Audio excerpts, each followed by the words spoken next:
Ni stori ya binti mmoja anaitwa Sara. Sara ni binti ambaye amezaliwa kwenye familia ya kimaskini sana. Familia ambayo ilikuwa haiwezi kupata mahitaji yake yote ya msingi. Atakula kwao kutwa mara moja. Kuoga nako ni shida. Maji ya shida kijijini kwao. Sabuni mtihani kabisa. Binti huyo aliishi kwenye maisha magumu sana. Lakini kwenye kijiji chao kulikuwa na mdada anaitwa Naomi. Naomi ni mdada ambaye amezaliwa kwenye familia ya kimaskini na yeye. Lakini yeye aliondoka hapo kijijini na alikwenda mjini kufanya kazi za ndani, maarufu kama house girl. Naomi alimshawishi mdada Sara kuwa kwa nini unaendelea kubaki hapa kijijini? Maisha ya hapa ni magumu sana. Unawezaje kuishi hapa? Ndio maana unapauka. Angalia mimi mwenzako, naishi mjini. Maisha yangu ni mazuri. Hata ukiniangalia ngozi yangu inatakata. Kwa nini wewe unaendelea kuishi hapa kijijini? Na unajua maisha ya hapa kijijini ni magumu sana. Binti Sara akamjibu Naomi, ni kweli rafiki yangu, lakini wewe una watu huko mjini. Je, mimi naenda kuishi kwa nani rafiki yangu? Akamwambia, mjini kuna watu wengi, sio mpaka wewe uwe na watu. Ukihitaji kwenda mjini niambie, mimi nitakuunganisha na watu. Binti Sara akamwambia, sawa, mimi niko tayari hata leo kwenda mjini. Lakini najiuliza sana, je, nitaweza kuishi mjini? Mimi ni mshamba.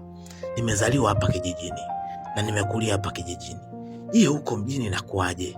Na je, sinasikia kuna magari mengi, sitagongwa? Na unanihakikishia vipi nitaishije na watu ambao sio ndugu zangu na nikapendwa kama ninavyopendwa na ndugu zangu? Binti Naomi akamwambia, mjini kuna watu wanatafuta wafanyakazi za ndani. Yaani unakuta sehemu nyumba kubwa, ndani kuna magari, kuna TV, kuna kila kitu. Ni familia za kitajiri. Naweza nikakuunganisha na mtu akakutafutia bosi na ukaweza kwenda kufanya kazi. Binti Sara akamwambia, sawa, hamna shida rafiki yangu, siwezi kukupinga. Mimi pia nimechoka haya maisha. Binti Sara akaondoka, akaenda kumhadisia mama yake yale maneno. Mama, nimekutana na rafiki yangu Naomi. Amebadilika kweli. Anapendeza siku hizi. Amenawili Naomi, sio yule wa siku zote. Mama, nao mimi nataka niende mjini nikatafute maisha ili niweze kukusaidia hata wewe mama yangu. Mama Sara akamwambia, mwanangu, pole sana kwa tamaa zako. Mjini hakuna maisha mazuri kama unayoyafikiria. Mjini kuna mateso. Watu wanateseka huko mjini. Sara akamwambia mama yake, mama, hapana. Kwani Naomi amenihakikishia mjini kuna matajiri wengi wanatafuta wafanyakazi. Na mimi kama unavyonifahamu, najua kufanya kazi vizuri sana. Hata hapa nyumbani nadhani unaona uhodari wangu. Mama akamwambia, sina mashaka na wewe kwenye kufanya kazi, lakini binadamu ni watu wabaya sana. Unaweza ukaenda huko mjini na ukapata changamoto. Mwanangu, nakuomba endelea kubaki hapa nyumbani, tuweze kulima na sisi maisha yetu yatabadilika, kwani hata wao waliopata walikuwa kama sisi. Binti Sara akamwambia mama yake, hapana mama, nadhani bado nina nafasi ya kukusaidia. Nina nafasi ya kupambana ili tuweze kutoka kwenye huu maskini. Naomba niruhusu mama yangu niweze kwenda mjini. Najua naweza nikafanikiwa. Rafiki yangu Naomi amenihakikishia hilo. Mama Sara akamwambia, mwanangu, maisha yanahitaji utulivu, lakini sio mbaya. Kama umeamua kwenda, nenda mwanangu. Nakutakia kila laheri. Kuwa makini sana na binadamu. Usipende kumwamini kila mtu kwenye maisha yako. Ishi vizuri na watu, na huo ndio msingi kwenye hii dunia. Binti Sara akampigia simu Naomi. Naomi rafiki yangu, mama yangu ameweza kuniruhusu niweze kwenda mjini. Nadhani hii ni nafasi nzuri sana ya mimi kumwonyesha mama yangu kuwa naweza kumsaidia na kubadilisha maisha ya nyumbani kwetu. Naomi akamwambia, ni kweli rafiki yangu, mabinti wengi wanaogopa kwenda mjini, lakini mjini kuna fursa. Kweli siku zilipita. Binti Naomi akamwandaa rafiki yake Sara, akatoka naye Sara kwenda mjini. Kumbe kule mjini Naomi kazi yake ni kuuza mwili, na sio ile kazi ambaye amemwambia rafiki yake Sara wa mjini kuna matajiri, kuna mabosi wanahitaji wafanyakazi. Baada ya siku kupita, Naomi aliendelea kumwambia Sara, subiri, kuna mambo nayaweka sawa, hivi karibuni utaanza kwenda kufanya kazi. Sara aliendelea kumsubiri Naomi, na kweli siku 2 baadaye Naomi alimwambia, sasa jiandae, baadaye tunakwenda kazini. Binti Sara kweli alijiandaa, akaanza kushangaa kwenye mavazi ya Naomi. Rafiki yangu, ni mavazi gani haya? Mbona kwetu hatuvai hivi? Binti Sara akamwambia, huku ni mjini rafiki yangu, huku hakuna mtu ambaye anakufahamu. Vaa vyovyote tuondoke, kazi zipo mjini, twende tukatafute kazi, twende nikupeleke kwa tajiri. Kweli binti Naomi alimpeleka Sara kwenye nyumba ya kitajiri sana, nyumba ambayo ilivutia. Binti Sara alijiona yuko kwenye ufalme, kaona amefika kwenye maisha, na hapa sasa akaamini ataweza kumsaidia mama yake na maisha ya nyumbani kwao yatabadilika. Binti Naomi alimkabidhi binti Sara kwa bosi au mwenyeji wa pale ambapo wamefikia, na kweli Sara alipokelewa kwa furaha sana. Siku 2 baadaye binti Sara alianza kufanya majukumu yake. Kama unavyojua mjini, mambo ya mjini na kijijini tofauti. Utaambiwa kijijini hakuna choo za kudeki, lakini mjini choo zinadekiwa. Akaanza kufundishwa kazi binti Sara. Amefundishwa sana kazi, na kweli akawa anafanya kazi. Siku 2 baadaye, bosi au mwanaume wa nyumba, baba mwenye nyumba, aliongea na Sara. Sara, ujue wewe ni binti mzuri sana na unafanya kazi kwa bidii, na kuonea huruma sana, unapata shida ya kufanya hapa kazi, lakini mimi naweza kukubadilishia maisha yako. Naweza kukutoa hapa ulipo na kukupeleka sehemu nyingine ambayo nitakulipia kodi, nitakufanya maisha yako yawe mazuri sana na uweze kuwasaidia familia yako. Sara akamuuliza, bosi, ni kweli natamani, lakini je, unanifanyia huo wema wote, mimi nitakulipa nini binti wa kimaskini? Sina pesa. Bosi wangu, nitakulipa nini? Bosi akamwambia, usijali, wewe ni mwanamke mzuri sana, usijali kuhusu mimi malipo yangu sio makubwa, naomba uniamini. Akamwambia, sawa bosi wangu, nipo hapa kwa ajili yako. Sawa. Siku 2 baadaye bosi alimuita Sara, akamwambia, Sara, nataka nikuambie kitu. Hiki kitu nataka kiwe siri kati ya kwangu mimi pamoja na wewe. Sitaki umwambie mtu yoyote, sitaki ajue mtu yoyote, na kama kuna mtu atajua, basi nitachukua maamuzi magumu sana ambayo atakushangaza. Binti Sara akamuuliza bosi, ni kitu gani hicho bosi? Akamwambia, nataka nifanye mapenzi na wewe. Kitu ambacho alishangaa sana binti Sara, kwani hajawahi kufikiria kama ipo siku bosi wake atamwambia maneno kama hayo ambayo atamsikitisha na kumvuruga akili yake. Binti Sara alitamani ampigie simu mama yake amueleze kitu ambacho kinaendelea wakati huo, lakini hana simu. Alitamani ampigie simu rafiki yake Naomi, lakini hana simu.